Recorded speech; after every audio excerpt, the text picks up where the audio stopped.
Оштетени возилата на локалниот координатор на ВМРО Делчево Драган Христов и на директорката на Агенцијата за вработување Христина Смилевска. Инцидентот се случил во време додека партиските функционери држеле состанок во просториите на Општинскиот комитет на ВМРО во Делчево. Во тој период некој со син спреј ги испрскал нивните возила паркирани на паркингот во центарот на Делчево. Станува збор за возила Opel Corsa и Opel Astra.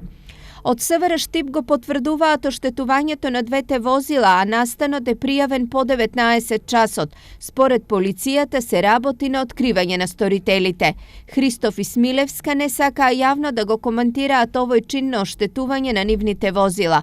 Многу е веројатно дека позадината на оштетувањето на возилата е политичка, но се истражува и можноста двете возила да се случајни жртви на вандали.